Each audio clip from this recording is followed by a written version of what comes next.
Hello，大家好，我是下午。今天是中秋节，放假吗？没有，我今天晚上还是要工作。但是说到工作啦，学生时期有些人会去打工嘛，然后现在我差不多出社会，虽然我在延毕，也还是有在做一些工作来维持自己的生活。但是说到工作这个东西呢，我觉得我倒是有一些东西可以跟你们分享一下。像是你们知道我有忧郁症的身份，然后所以是免服役的，所以有时候有些工作可能会比较不好找。大家应该都有听过这样类似的传闻吧？那我高中是没有打工过的，我是大学才有稍微的在打一点工。所以今天这部影片呢，我会从我大学的打工经验一直讲到现在，稍微讲几个我觉得可以跟大家分享的重点的地方。好 ，OK， 那我们就开始吧 ，Let's go。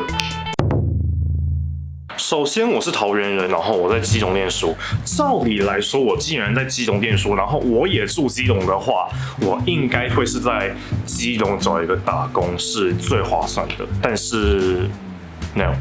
虽然我住在基隆没错，不过我回来桃园的频率非常的高。那我回来桃园是因为我要回来桃园练舞，所以我那个时候几乎是每一个礼拜我都会回来桃园1到2次。所以，如果我要去找一般排班制的工作的话，我会非常的难排时间。所以呢，我从那个时候开始，我就必须要找一个时间非常弹性的工作。所以那个时候，我就选择了Foodpanda外送员。不过，我必须说一件事情：当外送员除了要非常的自律以外，当外送员也有当外送员的技巧。像是你如果要跑比较偏远一点的单的话，你就要考虑到你的时间成本，还有他给你的薪水合不合理。但是因为我当时，首先我忧郁症很严重，然后再来，我当时真的很不会规划自己的时间，就是毕竟我是一个非常随性的人，所以我很常就是有一天跑一天没一天的。所以 Foodpanda 它是2个礼拜制一次薪，我基本上每次都只拿到几百块而已，因为我真的非常的不自律。所以过了没多久呢，我就不跑了。我大学的打工经历其实就只有这样而已，非常的简单。所以等一下要讲的话，基本上就是要从我延毕，基本上已经是半出社会的状态开始讲。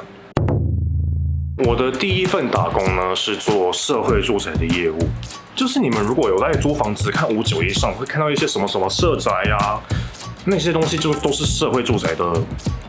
房子。那社会住宅有分2种，一种就是政府出资盖的，另外一种就是像是我们这种社宅业者会去找民间的房东，看他们要不要合作加入社宅。但是这份工作呢，有一个跟外送员非常相同的地方，你做多少领多少。其实这份工作你可以把它理解成房仲，但是我们会比较 focus 在社会住宅这方面的案子上。那我虽然算是一个很活泼外向的人，但是也是要看场合的。你知道我的 MBTI 是 ENFP， 我其实是一个超级大的 E 人，但是偶尔会是成 I。基本上我的内向模式跟外向模式呢，它是非常看环境去切换的。我觉得这个环境是可以让我很放松的，我就会超级活泼、超级吵。那如果我觉得这个环境是让我很紧绷的话，我就会非常内向、非常安静。所以这也导致我在做社宅业务的时候呢，我谈案子基本上都谈得非常不顺利。再加上其实民间对于社宅，我觉得民间对于社宅的了解其实没有很多。像是有些人就会觉得社会住宅就是专门给一些生活比较乱的人住的，这不是我讲的，是有些人的刻板印象就是这样。再加上我开始做这份工作的时候呢，其实算是属于台湾租屋的，但算是非常冷的时期。那个时候有租屋需求的人其实不多，再加上我的业务能力本来就没有很好，所以这份工作我做了3个月，因为我没有任何的业绩，我就死掉了。不过说实话，我觉得我在社宅这方面我学到蛮多的，因为其实说实话，我一直以为我是一个很活泼外向的人，但是我开始做社宅之后，我发现跟人相处好像不单单只有内向跟外向这么简单而已。而且其实我是一个比较反奴性的人，所以你知道我在第2天上班的时候，就是当时我们第2天上班，我们每一个业务我们必须要跟我们的店长谈论我们这个月的目标。然后那个时候呢，我跟店长是约了下午2点吧，结果他让我干等40分钟。虽然我当时后面没有其他的排程，但是我就觉得，你如果要延后的话，你也好歹让我知道吧。我觉得这是一个尊重问题，所以我在上班第2天，然后我就呛店长。不过说实话，一开始我是真的非常生气，没错。但是让我没有想到的是，那个店长的 EQ 超高的。就我当下直接跟他正面对决嘛，结果他竟然没有生气，然后反而还跟我说没有错，当业务的时间观念确实很重要。所以一开始我虽然很生气，但是被他的高 EQ 这样子影响，我反而很敬佩他。我觉得他是一个很值得学习的店长，而且他真的是一个非常关注下层员工的一个店长。就是我们有一些地方我们可能不会做，或者是我们做错了，他永远不会用骂的方式，反而会很细心的告诉你你应该要怎么做。我觉得是在现在这个环境是非常难得可以遇到的一个店长。所以虽然后面我虽然辞职掉这份工作，但其实说实话，我还是非常舍不得那个环境，因为那个环境它教会我的不只是工作的道理啊，也教会我一些做人的道理。好，我前面讲的都是比较轻松、比较愉快的，但是我后半部我要讲一些稍微严肃点的东西。我从社宅业务辞职之后呢，我稍微沉淀了一下，我沉淀了1个月，我决定重新开始找工作。于是我就在非常多的人力银行，什么111啊，什么104啊，小鸡啊，我都去投履历。但是你们也知道，很多工作他们应征的人数基本上都是非常多的，所以有一些人他们单看第一印象觉得他们看不爽，他们就不会留你了。那这个我都没关系，但是我刚刚有提到，我因为忧郁症我是免服役的，我是不用当兵的。那因为我现在22岁，刚好也是一个可能大学刚毕业需要当兵的年龄，所以我在投履历的时候，一定不免会有很多的业主会问我说：“哎，请问你当完兵了吗？”那当然，我一向都是一个比较诚实的人，我会觉得啊，我不当兵就直接讲出来也没差，所以通常我都会很直接的跟他说我免役。然后通常我收到的结果，通常都会是要么是不读不回，要么是一读不回。说实话，你们可能会觉得他又不一定是因为我不用当兵的关系而不鸟我，对不对？但是我必须说，同样的状况发生了至少5、6次。我基本上投了非常多的履历，基本上只要有问到兵役问题，我只要回答我免疫，甚至我后来照着网络上的说法说我免疫，但是不影响工作，他们都不会鸟我。所以说实话，你要我不去怀疑我不是因为免疫的关系而找不到工作，说实话很难吧。如果只是1、2个因为我免疫而不去理我的话，我还不会怀疑。但是5、6个都因为我免疫而拒绝回答我的话，我说真的，我很难不去怀疑我是因为不用当兵的关系而受不到他的青睐。其实我因为这一点，我有去稍微网络上稍微爬一点文。其实大家讨论都蛮两极的，有一派的论述是有很多的老板非常喜欢这类的员工，就是免服役的员工，因为这类的员工不会被叫招，他们就不用因为教招的关系而去需要请假。但是也有另外一派的说法是，有很多的老板觉得男生没有当兵就是不能吃苦。不过如果是这一点的话，我觉得照这个逻辑来说，女生不去签志愿役，也代表她们不能工作。你的意思是这样吧？我只是觉得当兵跟吃不吃得了苦到底有什么关联啊？而且我也不是刻意去逃兵啊，我是有合理的理由免兵役的。然后就因为我不用当兵，你就觉得我吃不了苦，我就觉得，虽然我不知道不鸟我的那些业主他们是怎么想，不过我真的觉得，如果真的是这样的话，我会觉得非常荒谬。好，那当然还是有些业主会理我的，对吧？但是接下来我要讲的这一段面试经历，可以说是让我非常的生气。我去面试的那家公司啊，它算是一个人力中介公司，它会有很多不同的工作，像是药品的包装啊，还有像是一些机场的飞机餐的备料之类的。然后当时我一进那家公司要面试的时候啊，他们的面试官就是要我写一个人事表，然后那个人事表上面就有一栏，上面写是否有身心障碍证明，如果是的话是什么原因。那当然我这个人就属于比较诚实的，而且我基本上也不会去隐瞒我有忧郁症之类的，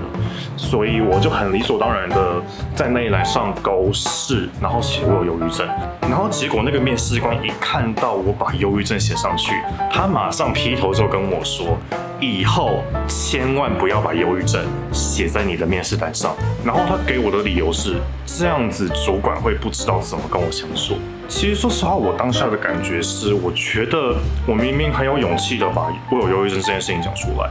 然后你既然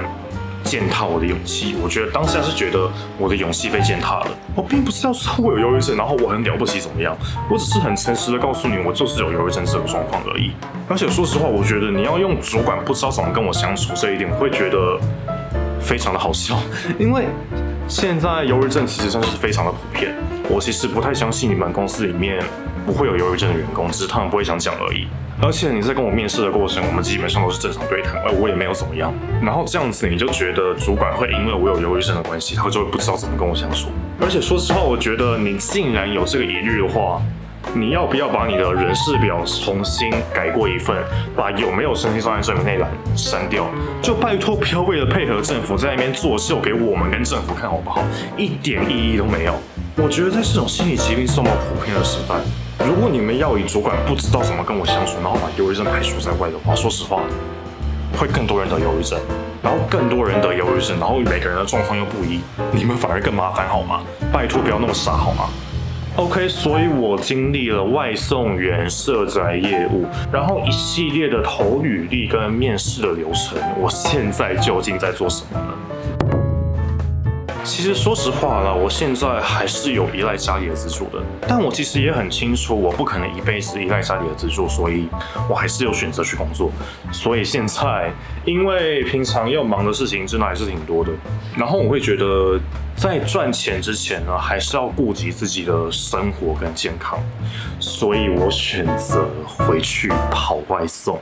然后我在跑外送的同时呢，我偶尔也会接一点临时工，去减轻我跑外送的负担。而且其实我在稍微熟悉了跑外送的技巧跟流程后，我觉得跟我刚开始跑比起来是有比较轻松。虽然现在跑外送或许没有办法赚的比以前还要多，但是我觉得对现在的我来说已经算是相当够用了。而且我自己赚的钱跟家里资助我的钱呢，我也会尝试的去投资自己，像是我会学语言啊，像是我近期也想学习投资股票啊。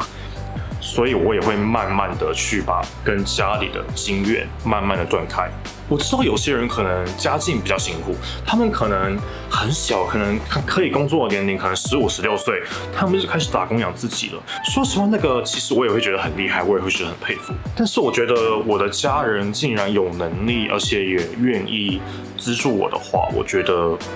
我其实也没有必要去完全的去把这个资助拒之于外。我觉得如果家人资助我这个对双方都有好处的话，我会觉得这其实没什么问题啊。跟家里拿钱，说真的没有什么问题。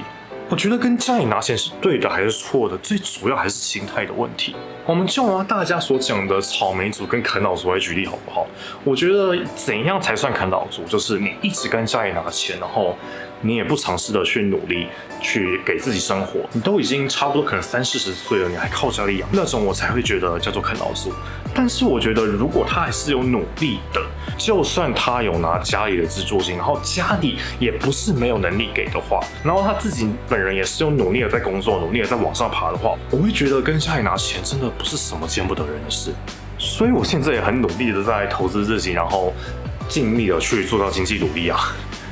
有些人是在很小的时候就必须要经济独立，然后也很辛苦的活着，那我们就祝福他，然后也希望他可以快速让自己的生活好起来。但是如果要说很多人很小就开始经济独立，所以我们必须也要很小就开始经济独立的话，那个叫做道德绑架。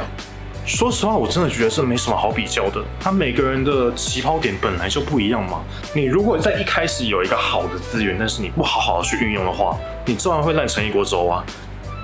对吧？那以上就是我分享的我目前工作跟打工的经历，那你们就当做参考就好了，真的。因为我刚刚也说了嘛，每个人他们的起跑点啊、经济状况其实都是不一样的，这真的没有什么好比较的啦，真的。